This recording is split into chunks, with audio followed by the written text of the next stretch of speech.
জানিয়ে দিব এই মুহূর্তে আমাদের হাতে এসেছে বাংলাদেশের গুরুত্বপূর্ণ আপডেট সংবাদের শিরোনাম।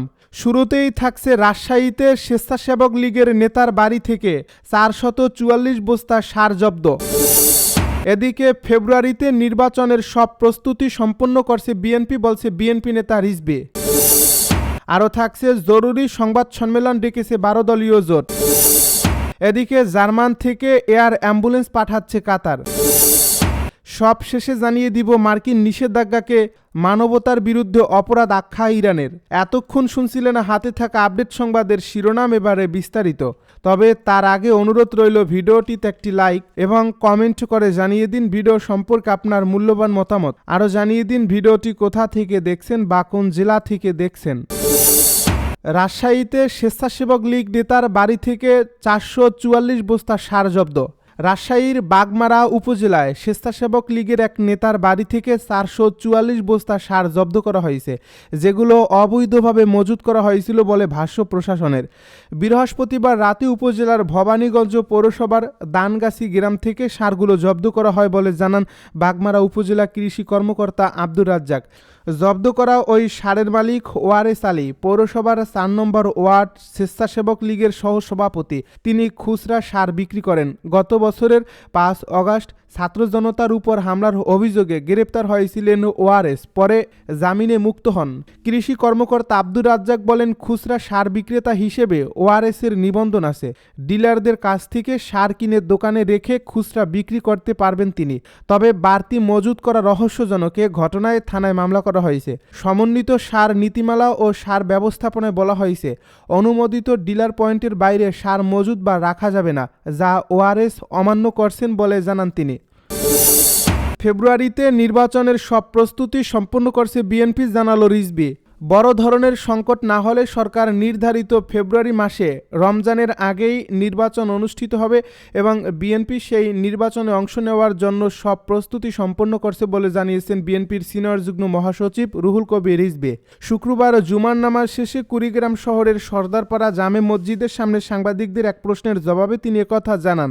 বিএনপির ভারপ্রাপ্ত চেয়ারম্যান তারেক রহমানের দেশে আসার বিষয়ে তিনি বলেন, এ দেশের গণমানুষের নেতা তারেক রহমান আজকে তার মায়ের গুরুতর অসুস্থতা এবং সবকিছু বিবেচনা করে তিনি উপযুক্ত সময়ে দেশে আসবেন, এটা তাদের পরিবারের ব্যাপার। দলের মনোনয়ন নিয়ে বিভিন্ন জেলায় বিরোধ প্রসঙ্গে তিনি বলেন, নির্বাচন প্রক্রিয়া চালু হলে সবাই ধানের শীষের হয়ে কাজ করবেন, এতে আর ভেদাভেদ থাকবে না। এর আগে বিএনপি চেয়ারপারসন বেগম খালেদা জিয়ার সুস্থতা কামনা করে দোয়া অনুষ্ঠিত হয়। এ সময় জেলা বিএনপির আহ্বায়ক কমিটির সদস্য হাসিবুর রহমান হাসিব, শফিকুল ইসলাম বেবু, ড্যাবের কেন্দ্রীয় নেতা ডাক্তার ইনুস আলী, জেলা ছাত্রদলের সাধারণ সম্পাদক হাসান জুবায়ের হিমেল সহ জেলার অন্য নেতারা উপস্থিত ছিলেন। জরুরি সংবাদ সম্মেলন ডেকেছে 12 দলীয় জোট। জরুরি সংবাদ সম্মেলন ডেকেছে 12 দলীয় জোট। 8 ডিসেম্বর এ সংবাদ সম্মেলন অনুষ্ঠিত হবে। শুক্রবার 12 দলীয় জোটের প্রধান জাতীয় পার্টির চেয়ারম্যান মোস্তফা জামাল হায়দারের খিলগাঁও কার্যালয়ে আগামী নির্বাচন ও যুগপৎ আন্দোলনের সঙ্গে বিএনপির ঘোষিত 272টি মনোনয়নের বিষয়ে বিস্তারিত আলোচনা হয়। আলোচনা শেষে সংবাদ সম্মেলনের কথা জানানো হয়। নেতারা বলেন, বিএনপির ভারপ্রাপ্ত চেয়ারম্যান শরিকদের সঙ্গে বৈঠকে নির্বাচন ও সরকার গঠনের যে দৃঢ় প্রতিশ্রুতি দিয়েছিলেন, এই 272টি আসনে মনোনয়ন ঘোষণার মাধ্যমে প্রতিশ্রুতির বরখেলাপ করা হয়েছে। এ বিষয়ে ভবিষ্যৎ রাজনীতি ও করণীয় সম্পর্কে আগামী সোমবার 8 ডিসেম্বর এক জরুরি সংবাদ সম্মেলনে জোটের পক্ষ থেকে সুনির্দিষ্ট ও সুস্পষ্ট বক্তব্য প্রদান করা হবে। সংবাদ সম্মেলনের স্থান ও সময় 6 ডিসেম্বর ঘোষণা করা হবে। সভা শেষে দেশনেত্রী বেগম খালেদা জিয়ার আশু রোগমুক্তি কামনায় মোনাজাত করা হয়। সভায় উপস্থিত ছিলেন জাতীয় পার্টির চেয়ারম্যান ও 12 দলীয় জোটের প্রধান মোস্তফা জামাল হায়দার, জোটের সমন্বয়ক বাংলাদেশ জাতীয় দলের চেয়ারম্যান সৈয়দ এহসানুল হুদা, ন্যাশনাল লেবার পার্টির চেয়ারম্যান লায়ন ফারুক রহমান, কল্যাণ পার্টির চেয়ারম্যান শামসুদ্দিন পারভেজ, বাংলাদেশ এলডিপির মহাসচিব তমিজউদ্দিন টিটু ও senior vice chairman M A Bashar, Islamic পার্টির মহাসচিব আবুল কাশেম প্রমুখ। জার্মানি থেকে এয়ার অ্যাম্বুলেন্স পাঠাচ্ছে এবারে কাতার। সাবেক প্রধানমন্ত্রী ও বিএনপি চেয়ারপারসন বেগম খালেদা জিয়াকে লন্ডনে নিতে কাতার সরকারের ব্যবস্থাপনায় জার্মানি থেকে এয়ার অ্যাম্বুলেন্স আসছে ঢাকায়। আগামীকাল শনিবার বিকাল 5টায় ওই এয়ার অ্যাম্বুলেন্স ঢাকায় পৌঁছানোর কথা রয়েছে। বিষয়টি নিশ্চিত করে বিএনপির মিডিয়া সেলের সদস্য সাইরুল কবির খান বলেন, কাতার রাজপরিবারের এয়ার অ্যাম্বুলেন্সটিতে কারিগরি ত্রুটি থাকায় কাতারের আমির তার প্রতিশ্রুতি অনুযায়ী অন্য একটি এয়ার অ্যাম্বুলেন্স পাঠাতে চাচ্ছেন, যা শনিবার বিকাল 5টায় ঢাকায় অবতরণ করবে। এখন যে এয়ার অ্যাম্বুলেন্সটি আসছে সেটিও কাতারের এয়ার অ্যাম্বুলেন্স, কিন্তু জার্মান কোম্পানির তৈরি। এদিকে বেগম খালেদা জিয়াকে নিতে বিএনপির ভারপ্রাপ্ত চেয়ারম্যান তারেক রহমানের স্ত্রী ডাক্তার জুবাইদা রহমান দেশে ফিরেছেন। দেশে ফিরে বিমানবন্দর থেকে সরাসরি রাজধানীর এভার কেয়ার হাসপাতালে যান তিনি। সেখানে চিকিৎসাধীন বিএনপি চেয়ারপারসন বেগম খালেদা জিয়ার সর্বশেষ পরিস্থিতি পর্যবেক্ষণ করেন তারেক রহমানের স্ত্রী। মার্কিন নিষেধাজ্ঞাকে মানবতার বিরুদ্ধে অপরাধ আখ্যা ইরানের।